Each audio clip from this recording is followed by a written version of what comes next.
Hello students, welcome to learn commerce with SK. Transportation problem का ये हमारा third lecture है और इस लेक्चर में हम करने वाले हैं वोगल्स approximation method.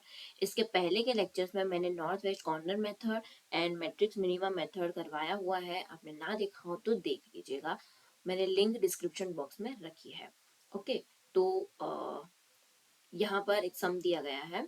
Obtain basic feasible solution of the following problem by Vogel's method. यहाँ पर बोल दिया गया है कि वोगल्स मेथड से करना है। यहाँ पर ओरिजिन डेस्टिनेशन दिया गया है, यहाँ पर रिक्वायरमेंट एंड सप्लाई दिया गया है। तो देखिए मैंने ये सब कुछ यहाँ पर पहले लिख दिया है। ओके, अब इस मेथड में हमें करना क्या होता है कि ये जो रो है ना 21, 16, 25 एंड 13, ठीक है, ये जो पहली रो है उसमें से हमें देखना है डिफरेंस। तो हम यहाँ पर लिखेंगे D1, ठीक है। डिफरेंस निकालना है किसका, तो मिनिमम कौन सी है, यहाँ पर 13 है। मिनिमम कॉस्ट कितना है, 13 है। और नेक्स्ट मिनिमम कौन सा है, 16 है। तो 16 माइनस 13 कितना होगा, वो होगा 3। तो यहाँ पर हम कितना लिखेंगे, 3 लिखेंगे। उसी तरह से हमें डिफरेंस करते जाना है। 17, 18, 14 एंड 23, सेकेंड रो में कौन सा मिनिमम है, वो है 14 है। एंड सेकंड मिनिमम है वो है 17 है। तो 17 माइनस 14 वो कितना होगा, यहाँ पर होगा 3। ठीक है, उसी तरह से थर्ड रो में हम देख लेते हैं। 32, 27, 18 एंड 41 में से मिनिमम कौन सा है, 18 है। और सेकंड मिनिमम कौन सा है, वो है 27। तो कितना होगा डिफरेंस, वो होगा 9 होगा। ठीक है, अब उसी तरह से हम कॉलम में देखेंगे। तो यहाँ पर D1 लिख देती हूँ डिफरेंस। देखिए, तो फर्स्ट जो कॉलम है, तो इन तीनों में से मिनिमम कौन सा है, 17 है। और नेक्स्ट मिनिमम कौन सा है, 21 है। तो माइनस करेंगे, डिफरेंस निकालेंगे तो कितना मिलेगा, 4।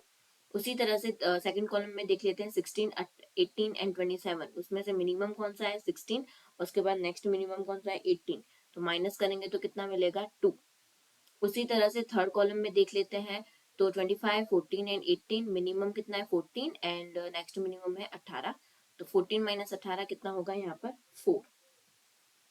उसी तरह से फोर्थ कॉलम में हम देख लेते हैं। तो मिनिमम कौन सा है, 13 है। और नेक्स्ट मिनिमम कौन सा है, 23 है। तो कितना होगा, डिफरेंस होगा 10 का। अब देखिए यहाँ पर जो डिफरेंस हमने फाइंड किया है, 4, 2, 4, 10।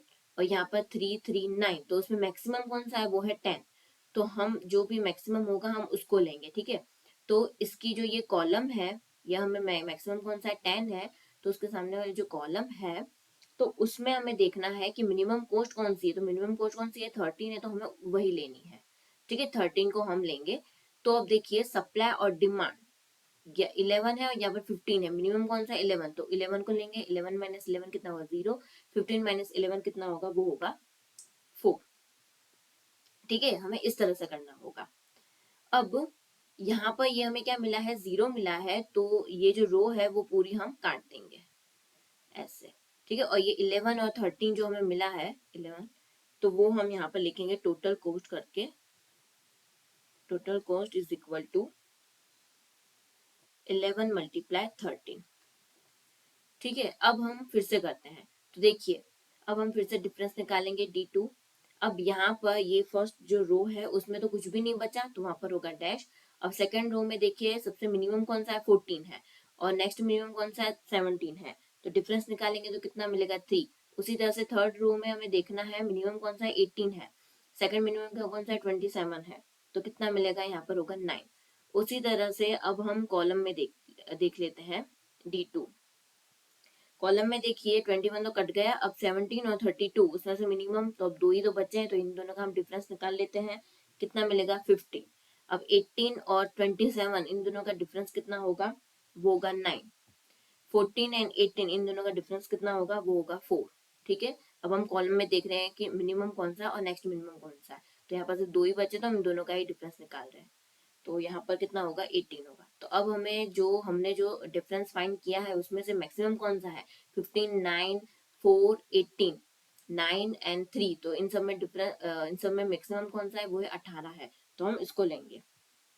ठीक है, तो अब देखिए यहाँ पर 23 और 41, उसमें से मिनिमम कौन सा है, वो है 23। तो इसको ले लेते हैं। तो यहाँ पर मिनिमम कौन सा होगा, सप्लाई और डिमांड में से 4 एंड 13 में से, तो होगा यहाँ पर 4। 4 माइनस 4 होगा यहाँ पर 0। एंड 13 माइनस 4 कितना होगा, वो होगा 9 होगा। ठीक है, अब यहाँ पर हमें क्या मिला है, 0 मिला है, तो ये जो कॉलम है वो हम पूरा काट देंगे, ठीक है। 4 मल्टीप्लाई 23 वो हम लिख देते हैं यहाँ पर 4 मल्टीप्लाई 23 प्लस। अब जो बाकी का बचा है हम उसका कर लेते हैं। अब हमें फिर से डिफरेंस निकालना है, इस तरह से हमें डिफरेंस निकालते जाना है जब तक ये बॉक्स पूरा कंप्लीट ना हो जाए तब तक। अब देखिए, तो फर्स्ट जो रो है उसमें तो कुछ भी नहीं है, तो डैश। अब सेकंड जो रो है उसमें तीन ही बचे हैं, 17, 18 एंड 14। उसमें मिनिमम कौन सा है, 14 है, और नेक्स्ट मिनिमम कौन सा है, 17 है। तो डिफरेंस कितना मिलेगा, वो मिलेगा 3। अब उसी तरह से थर्ड रो में हम देख लेते हैं, तो 32, 27 एंड 18 है, तो उसमें मिनिमम है 18, सेकंड मिनिमम है 27, तो डिफरेंस निकालेंगे तो मिलेगा 9। अब हम कॉलम में देख लेते हैं, तो ये 21 तो कट चुका है, तो 17 और 32 इन दोनों का ही डिफरेंस होगा, तो होगा 15। 18 एंड 27 इन दोनों का डिफरेंस कितना होगा, 9। और 14 और 18 इन दोनों का डिफरेंस कितना होगा, वो होगा 4। अब यहाँ पर ये तो पूरी कॉलम जो कटी हुई है, तो यहाँ पर होगा डैश। ओके, अब देखिए हमने जो डिफरेंस निकाला उसमें सबसे मैक्सिमम कौन सा है, तो 15, 9 और 4, 9 एंड 3, तो उसमें मैक्सिमम कौन सा है, 15 है, तो हम उसको ले लेते हैं। तो 15 वाली जो यहाँ पर क्या है, कॉलम है, उसमें 17 और 32 मिनिमम कौन सा है, 17 है, तो उसको हम लेंगे। तो उसमें देखिए सप्लाई 9 है और डिमांड कितना है, 6 है, तो मिनिमम कौन सा है, 6 है, तो 6 तो हम ले लेते हैं। 6 माइनस 6 होगा 0, एंड 9 माइनस 6 कितना होगा, वो होगा 3 होगा। ओके, तो अब यहाँ पर हमें क्या मिला है, 0 मिला है, तो ये वाला जो कॉलम है वो उसको हम काट देंगे। अब 6 मल्टीप्लाई 17 वो भी हम लिख देते हैं यहाँ पर साथ में। ओके, अब फिर से हमें डिफरेंस निकालना है, जब तक ये कंप्लीट ना हो जाए तब तक हमें डिफरेंस निकालते रहना है। तो फर्स्ट जो रो है उसमें कुछ भी नहीं बचा, तो डैश। अब सेकंड रो में 18 और 14 ही बचा है, तो उन दोनों का डिफरेंस निकाल लेते हैं, कितना, 4। अब थर्ड रो में 27 और 18 ही बचा है, तो उसका डिफरेंस निकाल लेते हैं, तो मिलेगा 9। अब D4। अब हमें कॉलम का करना है, तो फर्स्ट जो कॉलम है उसमें कुछ भी नहीं बचा, तो डैश। और सेकेंड कॉलम में 18 और 27 बचा है, तो उसका डिफरेंस होगा 9। अब थर्ड कॉलम में 14 और 18 बचा है, तो उसका डिफरेंस होगा 4, एंड फोर्थ कॉलम में कुछ भी नहीं है, तो यहाँ पर होगा डैश। अब देखिए यहाँ पर मैक्सिमम 9 भी है और यहाँ पर भी मैक्सिमम कितना है, 9 है, बट हमें अब देखना है कि कौन सा यूनिट ज्यादा जा रहा है, तो हमें उसको लेना है। तो देखिए यहाँ पर 9 है, तो यहाँ पर 18 और 27 में से हम 18 का कोस्ट लेंगे, ठीक है, मिनिमम वाली। अब उसमें 10 है और कितना है, 3 है, मीन्स यहाँ पर 3 यूनिट जा सकते हैं, कितना, 3 यूनिट जा सकते हैं, 18 लेंगे तब। अब हम देख लेते हैं 9 लेंगे तब कितना जा सकता है, तो 9 लेंगे तब हम 27 और 18 में से मिनिमम कोस्ट कौन सा है, 18 है, तो हम 18 को लेंगे। और उसमें 19 और 12 ये दो यूनिट्स है, तो उसमें मिनिमम कौन सा है, 12 है, तो यहाँ पर 12 यूनिट जा सकते हैं, ठीक है। तो जहां पर ज्यादा यूनिट जा सकते हो हमें उसको लेना है। तो इस वाले 9 में ज्यादा यूनिट जा सकते हैं, ये मीन्स यहाँ पर 18 में ज्यादा यूनिट जा सकते हैं 12, और 19 में से 12 जा सकते हैं।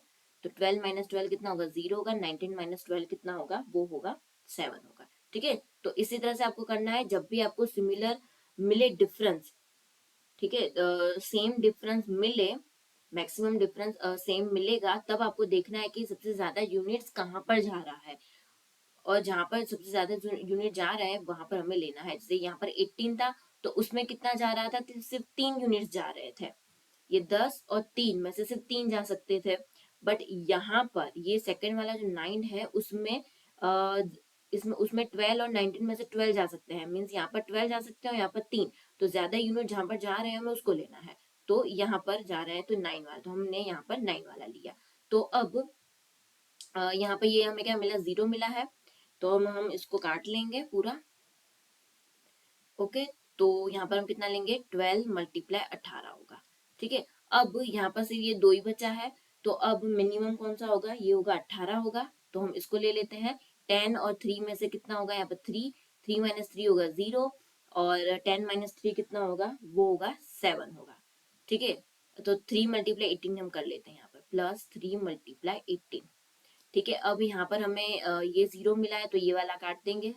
ओके, ये तो कंप्लीट हो चुका। अब बारी सिर्फ 27 ही बचा है सिर्फ, तो हम उसको ले लेते हैं। 7 यहाँ पर है और यहाँ पर भी 7 है, दोनों में 7 7 इक्वल मिला है, तो 7 माइनस 7 होगा 0, और 7 माइनस 7 कितना होगा, 0 होगा। तो 7 मल्टीप्लाई 27 भी लिख लेते हैं। 7 मल्टीप्लाई 27। ओके, तो चलिए अब हम इसको सॉल्व कर देते हैं। 11 मल्टीप्लाई 13, 11 मल्टीप्लाई 13 कितना होगा? 143। फिर 4 मल्टीप्लाई 27 तो वो होगा 4 मल्टीप्लाई 23 तो वो होगा 92 होगा। 6 मल्टीप्लाई 17 तो वो होगा 102। उसी तरह से हमें प्लस करते जाना है। 216, 54, 189।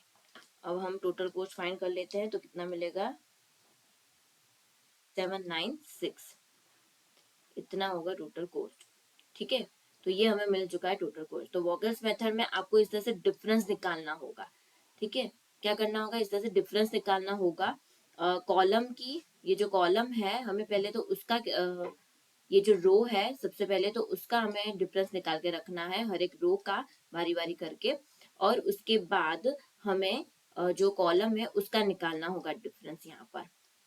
ओके, और जो भी डिफरेंस मैक्सिमम होगा हमें उसको लेना है, रो या फिर कॉलम जिसका भी डिफरेंस जो मैक्सिमम हो हमें वही लेना है। उसमें से हमें देखना है कि कौन सा मिनिमम है, हमें उसको लेना है और उसको फिर सप्लाई और डिमांड में से जो मिनिमम होगा वो लेंगे और जीरो आएगा तो वो कॉलम या फिर रो काट लेंगे, जैसे हम करते हैं वैसे करना है। उसके बाद फिर से हमें डिफरेंस फाइंड करना होगा। तो जब तक ये पूरा सॉल्व ना हो जाए तब तक हमें ये डिफरेंस फाइंड करते रहना है। तो ये यहीं पे कंप्लीट हो गया है ये सम। और इसको अगर समझ में ना आए तो आप इसे दोबारा भी देख सकते हैं ताकि आपको और ज्यादा क्लियर होगा। और एक दो बार आप प्रैक्टिस करोगे, एक दो सम सॉल्व करोगे तो आपको धीरे धीरे करके ये पूरा आ जाएगा, याद रह जाएगा। तो लाइक कर दीजिए, शेयर करें अपने फ्रेंड्स के साथ और सब्सक्राइब कर लीजिए मेरे चैनल को। Thank you.